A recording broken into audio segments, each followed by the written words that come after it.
Have you always been interested in UAPs or?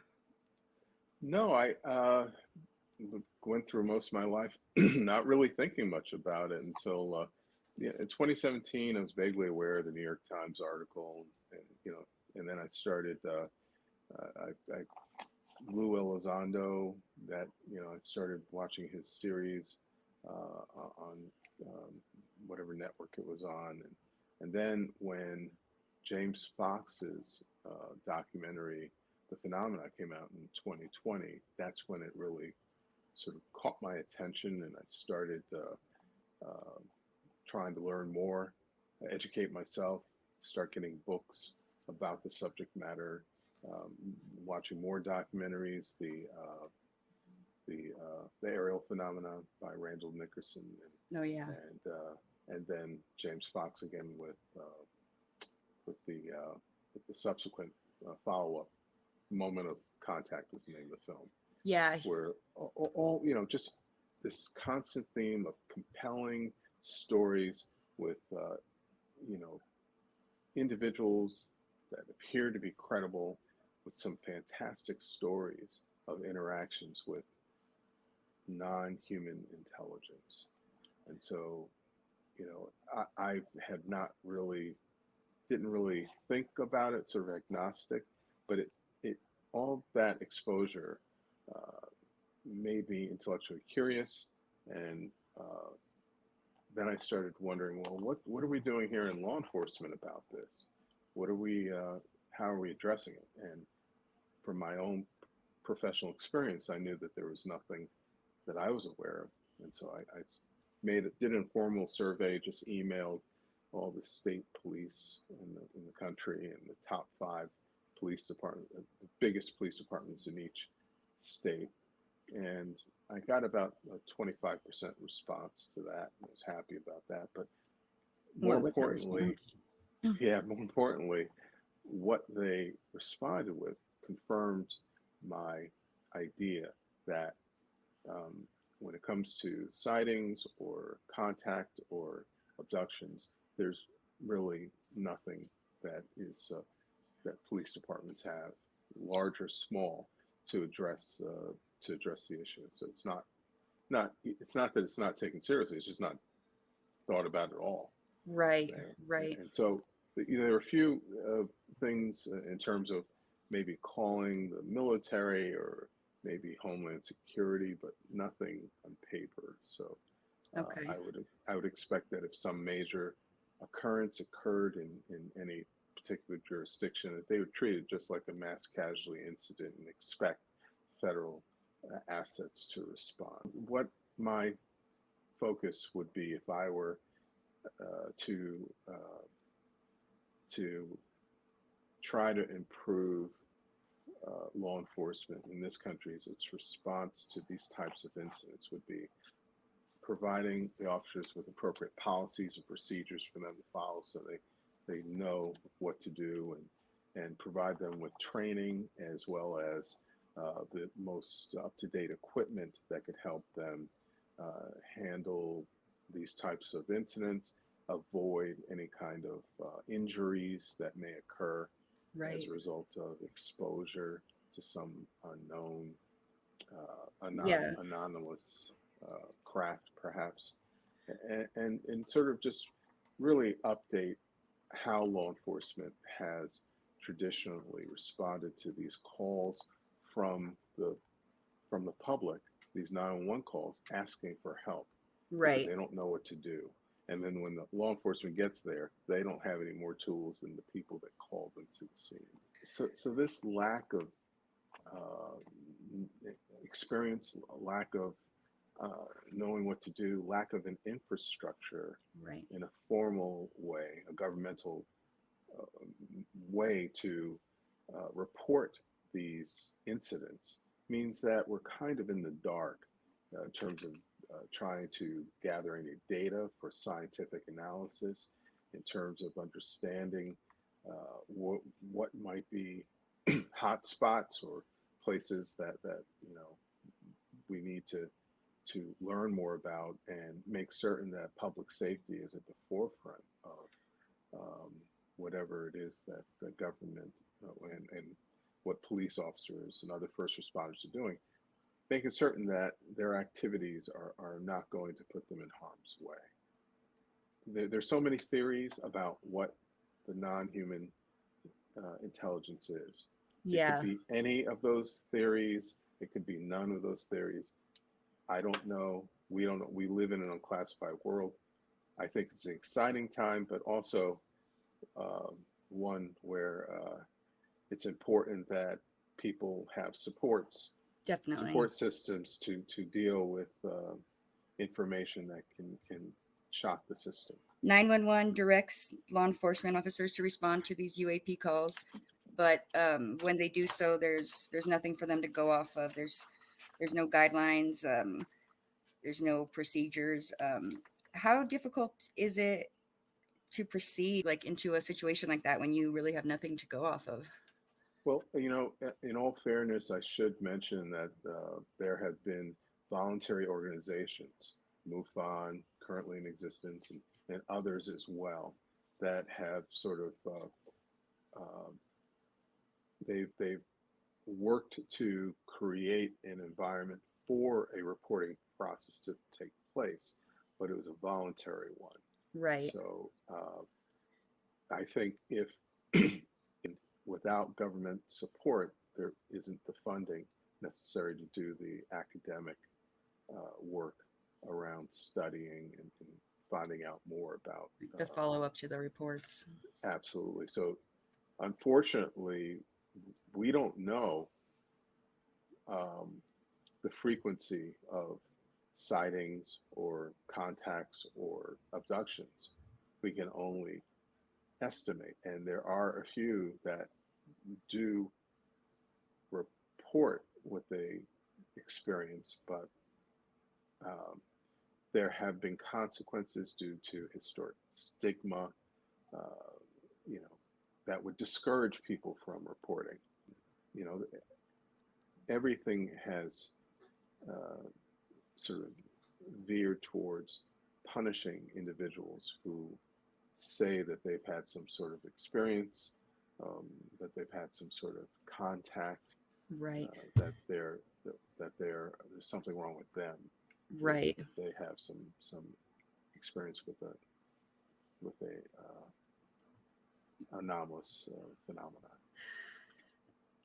I suspect that as the stigma is worn down and done so by people that are respected in their various disciplines, talking about the importance of uh, treating this anomalous phenomena as a reality and Right. not something to be, to be filled with scorn or stigma or retribution, any of that. As you have more individuals speaking out in that manner, that you're going to have a lot more people reporting. Of course, we have to have a reporting process in place, and Right. and one that is uh, that the government has responsibility for, accountability for. So Right. whether it's done at the, by pilots through the FAA or done by individuals in their homes, their local first responders, 911 calls, dispatch. They're you're going to find that there are going to be a lot more reports that come in as people feel more comfortable and confident knowing that they'll be taken seriously and that they will not have any adverse uh, effects to reporting Right. those incidents. What do you see as being like a training? The first step would be introducing the history of UAP, the sightings and contacts and experiences or abductions that have occurred in the past,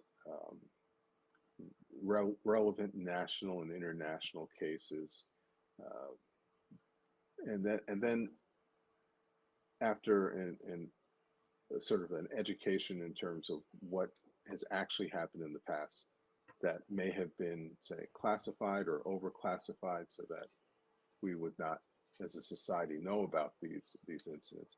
then talk about um, standardized operating procedures for first responders, the protocols, scenarios, um, exercises, Right.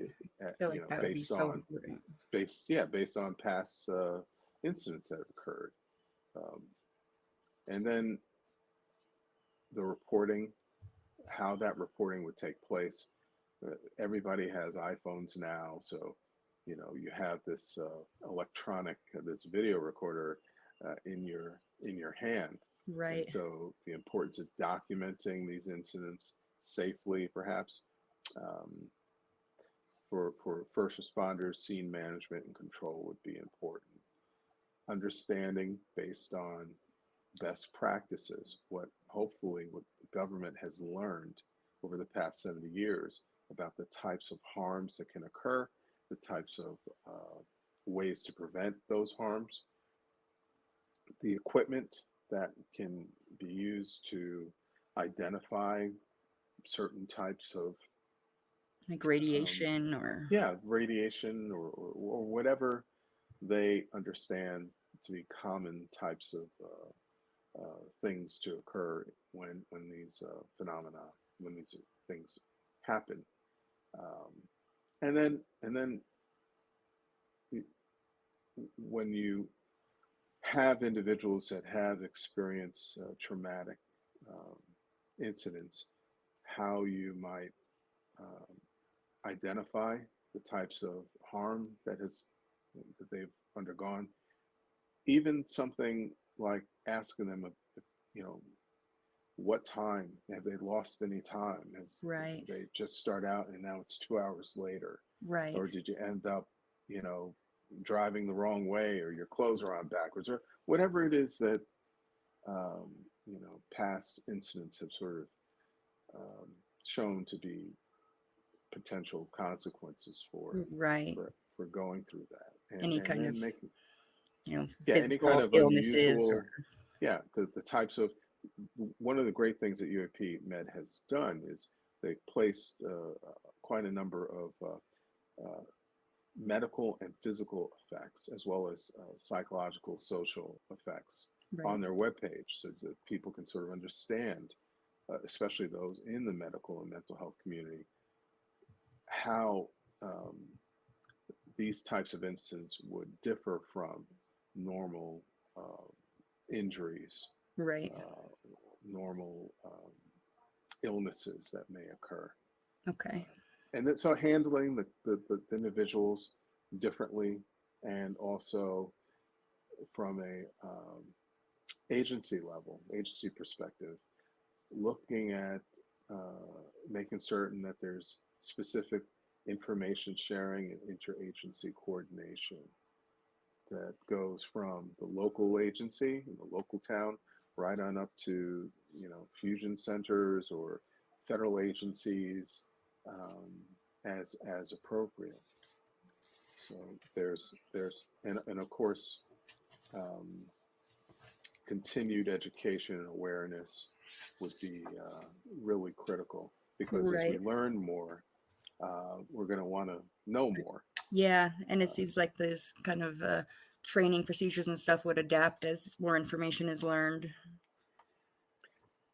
and there's not a lot of this discussion going on right now, because I think those in leadership positions in law enforcement and medical mental health, they're probably waiting for cues from federal agencies Right. to let them know that it's all right to start discussing this. They have to admit or state specifically that, hey, these incidents are occurring, Right. and people's lives are affected, and we have to make sure that we do our jobs in terms of you know Right. responding and assisting, and if necessary, saving them from harm.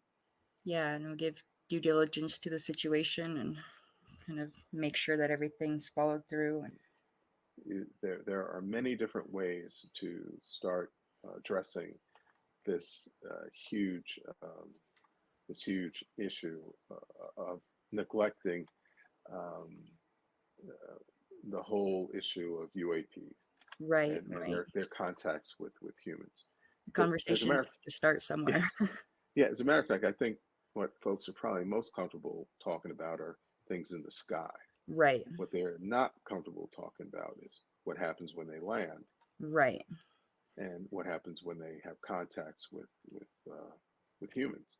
Yeah, yeah, and that seems like it almost be, more important from a law enforcement perspective to kind of focus on that. You know, Well, yeah, law enforcement, but also all the other first responders. yeah, the medical, mental health, EMTs when they arrive, knowing what to look for, recognizing certain, if you've got burns, if you've got some sort of cognitive issue, or there's something unusual, being able to pick up on the cues of and quickly identifying, what may be the best route of helping those individuals. For the mental health community as well, really uh, looking at this huge issue of acknowledging that uh, that contact does occur between humans and non-humans, Right, and that various types of related issues that previously would have been perhaps misdiagnosed, right, they now have to look at changing policy to adequately reflect what's actually happening. right. That makes sense. Something I was actually thinking about earlier. So let's say that these policies were adopted and put into practice. So let's say there was, a case of a missing persons, 10, 15 years ago, and the people said that they thought that they were abducted, and that was kind of just brushed off. Would something like that be reopened and be able to be investigated from like a serious perspective? I would certainly think that the declassifying of documents that really inform as to all the incidents that have occurred in the past that that uh, relate to some sort of non-human contact or abduction, that I Right, think is going to be helpful. Uh, and and if you know that something can occur, then you're probably going to be more likely to be mindful of that fact. So right, folks who say disappear in sparsely populated areas, uh, and there's nothing that remains. They're right, completely gone. This might be a way to sort of understand that if we utilize all the resources of our government, that we can maybe get more of an idea of what's happened to individuals. right, And we have plenty of accounts of folks who have gone, you know, camping in rural areas and had some sort of experience, and they relate that experience, but in terms of evidence, they don't right, have it. So we can, see if what they said can be backed up by government data, right, satellite tracking, and whatever, radar information and whatever exists that can confirm that these incidents have been occurring, and that people are not making it up, and right, that it's not something, based on some sort of mental health crisis, but it's actually something that can be proven um, with more than just their account. I know that there have been efforts. I think MUFON has had like fast reaction teams, and others have tried to uh, find out what works in terms of detecting, right, um, and also in terms of looking at the after effects of some sort of craft coming to a location. Is there any increased radiation or other things um, that has changed that environment that would give clues as to what that environment was exposed to? But right. I would imagine that um, once government records about this issue are declassified, we're going to be able to uh, hopefully get a lot more information. Right. Um, that's certainly my hope. And Right. one of the things that I came across was this idea of um, crash retrieval programs and what something might look like if there was such a operation. And one of the things might be a media blackout, Right. um, making certain that the papers don't report on what's happened, and then an official denial, um, just making certain that government has no knowledge of the event, and that the official policy is that anomalous, unidentified anomalous phenomena don't exist. Right. That would make sense in the past. And then another thing that could be done in such a situation in the past would be to discredit witnesses, and and to the extent that you be able to do that, and then Sure. provide deceptive statements that Right. would really sort of misstate the facts, and having a formal government program doing that, as the whistleblower has alleged, would make a whole lot of sense if um, if there are accounts from the public over the years of many types of interactions, yet no formal acknowledgement by government that that has ever occurred. As the government is in the process of disclosing this information, that it's really important that um, the mental health, the medical, the law enforcement, the other entities that deal with the general public, that they don't wait for this information to come out, but actually start preparing beforehand. Right. And so, just because you're preparing for something doesn't mean that it's a waste of time. It simply means that you're preparing for all possible events, Right. not just ones that you're familiar with. Yeah. Uh, and I know in the past there have been efforts, certainly within the fire community. There was a fire officer's guide that was written in '91, Right. and about UAP response, or UFO response, they called it. And I think that the authors received a significant amount of stigma for including that information. And also, there was the Air Force Academy up until I think '69. They also had a chapter that they would teach their students about the history of UFO, the phenomenon, and the reality of it. But that was removed or taken out or adjusted once the Blue Book was shut down, Okay. and the Air Force, said that we're not officially dealing with this in a public way. Right. That they're not harmful to us. So that is I think where we've been since the early '70s, and were it not for the efforts of these courageous whistleblowers to inform the, the the general public, and especially Congress, of the wrongdoing that's happening um, around these rogue programs.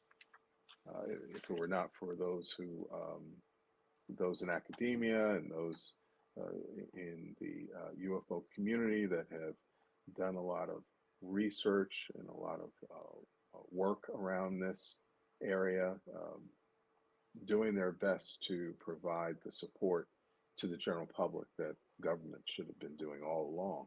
Right. Um,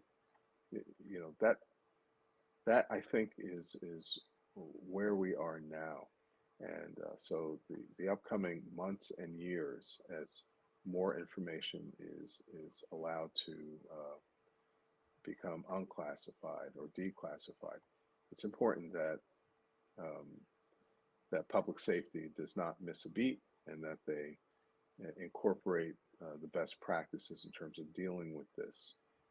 And it's not that it is something new, it's something that has existed. It's just that our government has refused to acknowledge it. I'm just a civilian activist, just like I'm sure many other folks are. So Right. I don't have an organization or anything of that nature for people to get involved with. However, I do always mention UAP Med Right. for those in the medical community or mental health community that are interested in supporting an effort to provide the to make it easier for individuals who have these types of encounters to get the assistance that they need.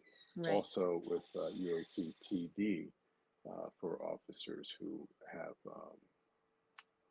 have experienced something and they're not ready to share that with their colleagues or with their family members, that UAPPD provides an outlet for them to discuss what Oh, they've okay. experienced. That's But good. I think as this becomes this issue becomes more known in the general public's mind, that we'll start seeing more activity related to it. I still Right. think that there's a lot of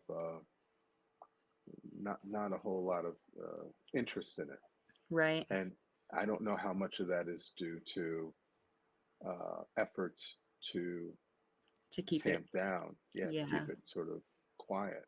Right. Um, so, the lack of the initial lack of uh, many reputable media outlets to report on the whistleblower story was, to me, suspicious, because this is the biggest story of humanity, Right. that we are not alone. Yeah, So definitely.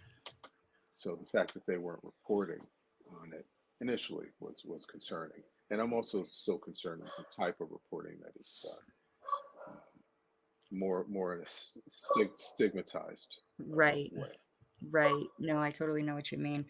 So there's still a lot that needs to be done before it can even be considered as something to be taken seriously and something that needs to be treated as, a possible threat to people's safety. And Yes, yes. um and aside from the stigma, what do you think some other roadblocks would be in getting like a training program going? What it requires is leadership. You know, we need the leaders of the political class, those in the first responders, those running these agencies, to really focus on this issue, and also demand that the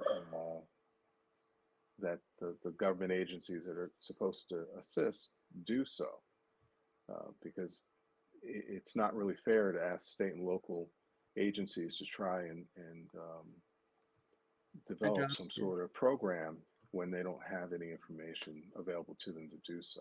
So okay. it's really going to require, you know, the Homeland Securities and Department of Homeland Securities and other agencies to sort of get the ball rolling. Okay, And so I think that may happen once more information is declassified.